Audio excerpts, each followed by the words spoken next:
This chapter deals with the effects of basic research on uncovering the laws of nature, that is usually governmentally funded, on economic growth. The paper on which this chapter is based is published in the journal Research Policy, why it pays off to pay as well, the impact of basic research on economic growth and welfare. Basically, the motivation for this paper is that standard research and development based economic growth models do not actually distinguish between two different types of research and development that we have in reality, namely one that is publicly funded and typically relates to uncovering the laws of nature. The ideas that emerge from that cannot be patented. Nature cannot be patented, and therefore it's non-excludable, the outcome of this type of research. And the other form of research that is typically modeled explicitly in R&D-based growth models, namely the excludable profit-driven applied research that usually happens in firms, where firms try to come up with new ideas to improve their products or introduce new products, and therefore earn operating profits by introducing these new technologies. And we argue that if we do not consider this distinction, we could have policy implications that could be misleading. So the aim of our paper is to include publicly funded basic research that has spillover effects with profit-driven applied research and to analyze its growth and welfare effects. We do this within an R&D-based economic growth model that features endogenous human capital accumulation and endogenous fertility, just for the sake that we also have these three types of knowledge, if you will, that drive economic growth. We have human capital accumulation, and human capital is the important input in private and public research and development, which are then the stocks of private and public knowledge, which also drive economic growth. So what we assume for that is that households are altruistic towards their children, so they care for the number of children they have, and they care for the education that they are able to provide each child with. So that's kind of this formulation, this warm glow motive of giving that goes back to a paper by Andreoni in 1989. And then there is a quality-quantity trade-off with respect to the children that was modeled by Gary Becker and others later on. So you can have many children, but then you may not have the resources to invest in a very good education of each of them, or you can put more weight on investing in education of the children, but then due to the household resource constraint, you may not be able to have many. So that's kind of a trade-off between these two dimensions. And aggregate productive human capital is then a compound of the population size on the one hand, which is determined by fertility decisions, so decisions with respect to the quantity of children, and by individual human capital, which is the outcome of the education decisions of households, so the quality dimension, basically. Depending on the outcome of the decision process of households, we have two production factors. Physical capital is a result of the saving decisions of households, where savings are used to invest, and investment accumulates physical capital. And we have human capital, which is the result of the fertility and education decisions of households.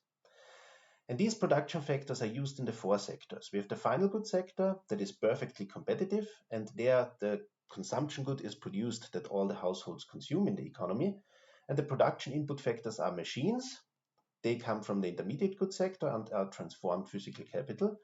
And the first type of human capital, which are the workers in the final goods sector.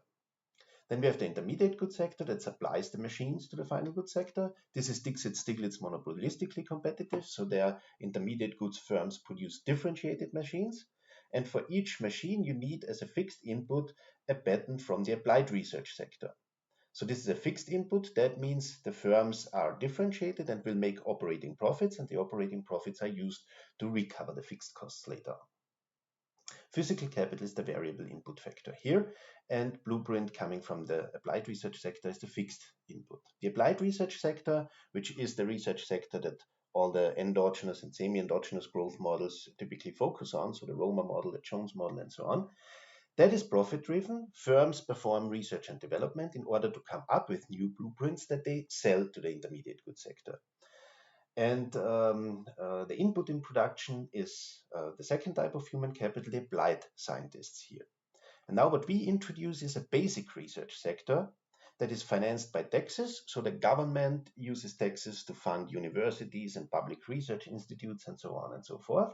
And there the laws of nature are uncovered, but they cannot be patented. So that's non-excludable. So we cannot have any profit out of that.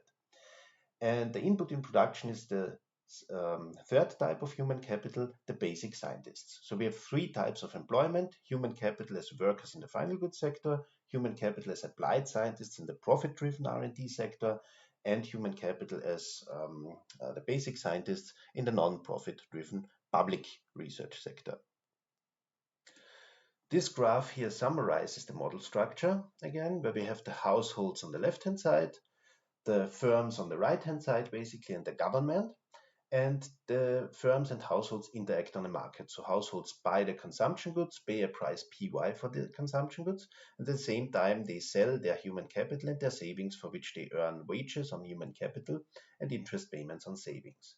The final goods sector uses the workers, for which they have to pay the wages to produce the goods that they sell to the households. And they need intermediate goods, the machines, for which they pay also a price P. Intermediate goods sector produces the machines, needs as variable input factor physical capital, for which it pays the capital rental rate, and as a fixed input factor, they have to buy a blueprint from the R&D sector, for which they pay the price PA. And the applied research sector produces these blueprints by using, again, human capital, the applied scientists. And this research sector also benefits from knowledge flows or knowledge spillovers from the basic research sector. The basic research sector is in turn funded by the government. So the government taxes households' income basically to fund the basic scientists in the basic research sector. So they are hired by the basic research sector and the wage W is paid for that. And the basic research sector then produces new knowledge. And this new knowledge facilitates production of applied research in the applied research sector. Also, the basic research sector, however, benefits from spillovers from the applied research sector, as we will see later on. We conceptualize this choice of the household by a utility function that has four components. So utility increases with consumption in the first period. It increases with consumption in the second period, which is savings carried over from the previous period multiplied by the interest rate. And the whole utility is discounted by the discount factor beta that is determined by the willingness of households to shift consumption into the future, so how patient households are. Then utility increases with the number of children, that's the quantity motive, with a utility weight of xi, and it increases with education that I can provide each child with a utility weight of theta. So that's kind of a concave utility function, logarithmic, in order to have the simplest possible way of conceptualizing these different choices and trade-offs. And then we have a budget constraint, and the budget constraint states that household income can be spent on consumption and savings. And household income is taxed at the tax rate tau that is used to finance public research. And from the available time of households, I have to subtract time for childcare, where psi is the time cost of one child that I have to invest in order to raise a child. And education is also provided by the households here, where the time requirement for each unit of education per child is given by eta. We could also model it as private education, where households pay for others, for other teachers or so, or for schools to educate the young, but the results would be completely the same. So it's isomorphic actually, which can be shown. So if households then maximize their utility function subject to the budget constraint, we get optimal choices for consumption, saving, fertility, and education. What we see in these choices is the following. So they all increase with income, effective income, that's human capital multiplied by the wage rate. So if households have more human capital, then they earn higher income. The wage rate itself is WT. And of course, if the tax rate is higher, income would be lower. So consumption and saving increases with income. And fertility and education do not increase with income because the cost is an opportunity cost. So income also shows up in the denominator and the two cancel out. However, what we have with respect to education and fertility is that there is a quality-quantity trade-off effect. So if parents want to have more children, so that would be parents with a higher XI, then we see fertility is higher and at the same time education is lower. That's the quality-quantity trade-off. So if they have more children, they can afford less education for each child. By contrast, if they want to have better educated children, theta is higher. That means education is higher, but fertility is lower. Again, the quality-quantity trade-off. And if the fixed cost of children would be higher, then we would also see lower fertility and higher education. So all that are the trade-offs that we want to capture with such a formulation. So we can then use the optimal choices to derive a difference equation for the number of workers. So we have LT plus 1, that's the number of workers in the next period. That's the fertility rate multiplied by the number of workers in the previous period. So that's determined by population growth. So we plug in NT here in this expression. Individual human capital, for the growth of individual human capital, we plug in E, the optimal choice of education, so this expression here, and we get a difference equation for the evolution of individual human capital. And aggregate human capital is then the product of individual human capital and the number of workers. And for human capital employed in the production process, we have to take into account that people do not spend their whole available time on the labor market. We have to subtract the time spent on child rearing and the time spent on educating children, and then we get labor supply in terms of effective human capital on the labor market. Then we have the production side of the economy. The final goods sector, where output is produced with the first type of human capital, the workers, with an output elasticity of 1 minus alpha, and with intermediates with an output elasticity alpha. And there is not only one intermediate, there are as many intermediates as we have blueprints. So we have kind of the whole range of intermediates. We have the integral from 0 to the stock of applied technologies, AT, here. So we have a continuum of firms. And the upper bound of the integral increases with technological progress. So the more blueprints there are, the more intermediate goods producers we have. So the measure of firms increases. The intermediate goods sector produces the machines that are used in the final goods production sector. So 1 unit of physical capital is transformed into 1 machine. It's a one-to-one production technology, and they maximize profits. So the revenues that they can generate by selling 1 machine, that's the price for a machine that they can charge, multiplied by the number of machines they produce. So that's X, but K is already plugged in. And we have to subtract the cost of doing that. That's the capital rental rate multiplied by the amount of capital they use in the production process. So that's the intermediate goods sector profit maximization problem determined by this profit function. The applied research sector produces the blueprints, and it does so with the second type of human capital, the applied scientists. And we have intertemporal knowledge spillovers. So the extent of them is denoted by phi. That's as in the semi-endogenous growth model of Jones. So phi is smaller than 1. Applied research in the past makes future applied research more productive, but not to the extent that the growth rate would be, to sustain a certain growth rate of technologies would be possible without having an increase in the number of scientists. So the knowledge spillovers are smaller than 1. We don't have a scale effect. Delta is the productivity of applied scientists, and BT is now the basic research. So that's the spillover actually from the knowledge of the laws of nature that comes from the public basic research sector. And I call the mu the intersectoral knowledge spillover. So if mu is higher, we have a better translation of a basic research into applied research. And the basic research sector then, in the basic research sector, the laws of nature are uncovered, according again to a production function where we have the third type of labor, the basic researchers, university professors, people employed at public research institutes, and so on. Their productivity is denoted by nu, And we have, again, intertemporal knowledge spillovers now in the basic research sector. They are denoted by omega, BT omega, and intersectoral knowledge spillovers from the applied research sector, and the extent of them is denoted by gamma. So if technology is developed here, I don't know, a nuclear reactor or whatever, then this can also help a lot in basic research, of course. So we have intertemporal knowledge spillovers within the different sectors, and we have intersectoral knowledge spillovers between the sectors. What we can do next is to solve for the number of basic researchers in the economy that's necessary to compute the growth rate of basic knowledge. And then we can compute the input, therefore, in the applied research sector. In order to solve for the number of basic researchers, we assume that the government runs a balanced budget where the total revenue is used to pay for the public researchers.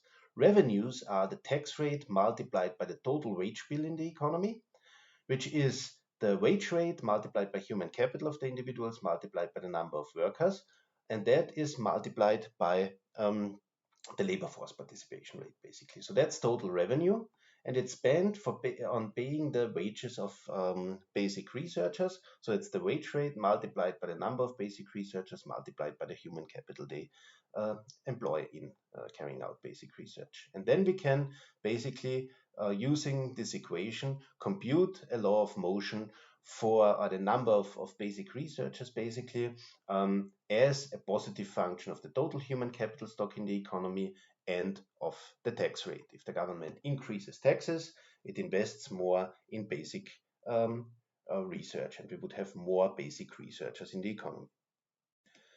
We can then solve all the profit maximization problems and so on of the different sectors as we did it when we described the Roma model. So I can refer to this chapter and to these videos. So I don't repeat all these steps here, but this can be done. And then we would get now a 5-dimensional dynamic system of difference equations that fully describes the evolution of the model economy. So we have the evolution of the stock of patents, that's applied knowledge. We have the evolution of basic knowledge, so the knowledge about the laws of nature that is uncovered in the basic research sector. We have the law of motion for individual human capital, for the number of workers, and for the physical capital stock in the economy. Now what we can do basically is we can either simulate the model economy and do certain types of analysis, like changing the tax rate to analyze how basic research affects the economy, which is what we will do later on. But we can also solve this model analytically. So we can solve for the per capita GDP growth rate and analyze how the per capita GDP growth rate depends on different parameters. So in terms of an analytical result, we can derive the long-run balanced growth rate of per capita GDP as a function of different parameters of the model. And of particular importance are the parameters that determine the fertility and education decision or the quality-quantity trade-off. So we have here the fertility rate actually, and here education investments. And this exponent, uppercase lambda, consists of a cluster of spillover effect parameters. Now that's all not surprising. The structure of the model is of a semi-endogenous growth model, so the tax rate does not show up here. It would only have a level effect, but no growth effect. And the long-run growth rate is basically determined by the interaction of population growth and human capital accumulation. So it's a generalization of a semi-endogenous growth model where only the population growth rate features, and here also individual human capital accumulation features. And of course, the intertemporal and intersectoral knowledge spillovers. However, the important aspect of this model is that it features a public education sector.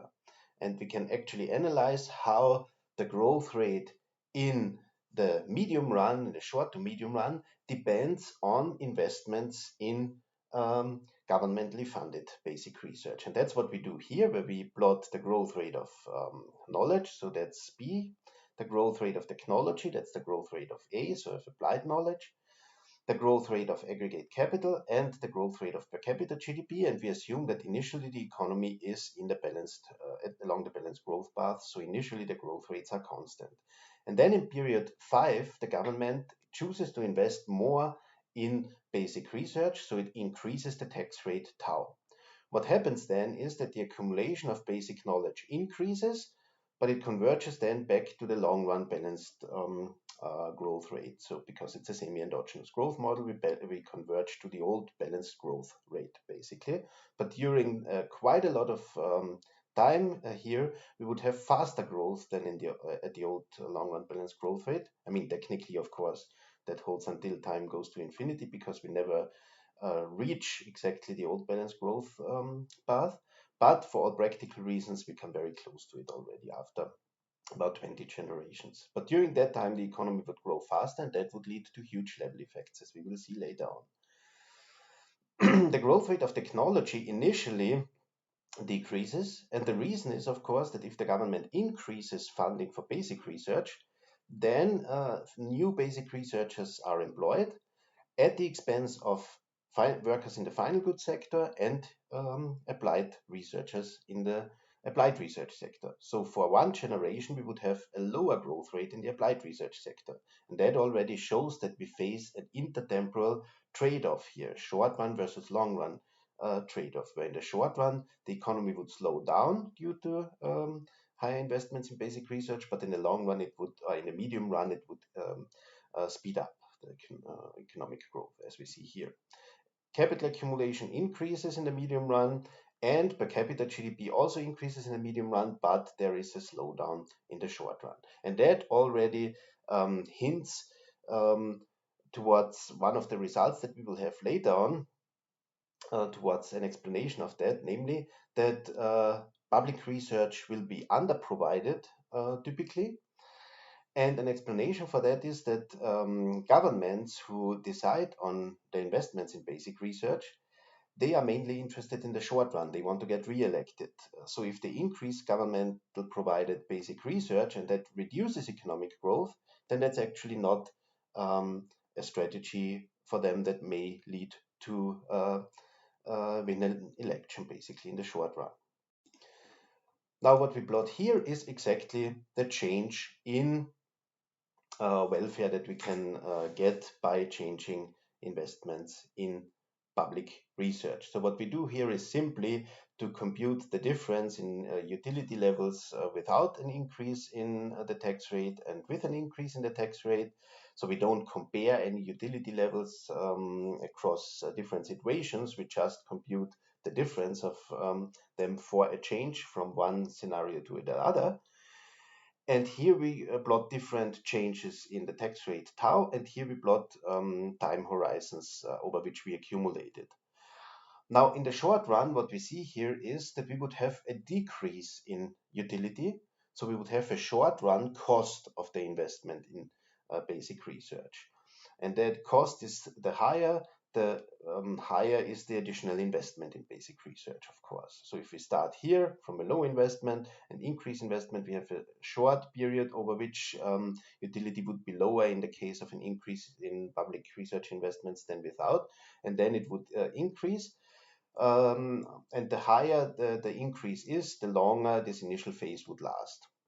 However, in the longer run, we would see that that actually the effect turns positive. So utility in the case where we have an increase in basic research investments becomes higher than in the benchmark case. And of course, if you accumulate this over time, it becomes higher and higher. However, the most important thing is that we have an interior solution here. So there is an interior welfare maximizing level of basic research that we can show numerically. And when we compute it numerically, it shows that the optimal level is about 20% of GDP, so way higher than all basic research investments that we typically have in actually existing economies. That's at least what this framework would tell us. So now I can summarize and conclude. What I've presented here was an endogenous economic growth model with endogenous applied research and development, but that includes also endogenous human capital investment and endogenous basic research. And this model is able to reconcile the theory and evidence along two dimensions. The first one was not the one that I focused on in this presentation, but it can reconcile the evidence, the cross-country evidence on population growth and economic growth with the model predictions, where this model can predict a negative association between population growth and economic growth. The reason is that the quality-quantity trade-off can overturn actually this positive association between population growth and economic growth that standard semi-endogenous growth models predict, but which is at odds with cross-country evidence. And the second is that I've included basic research here, and we have a gestation lag of basic research, which means that in the short run, we actually have a slowdown of economic growth if we invest more in basic research. Only in the medium run to longer run, we would have a growth effect, a positive effect on the economic growth rate that dies out in the very long run, but it shows up as a level effect on per capita GDP, a positive level effect. What we've also shown is that there is an interior welfare maximizing level of basic research in the longer run, and this interior level is much higher than the levels of basic research investments we see in actually existing economies. But the model can explain why this is the fact, because in the short run there is this cost of basic research investments, and governments that are interested in maximizing welfare in the short run in order to maximize their votes would perhaps not increase basic research investments. So there is a political economy explanation why basic research is underprovided.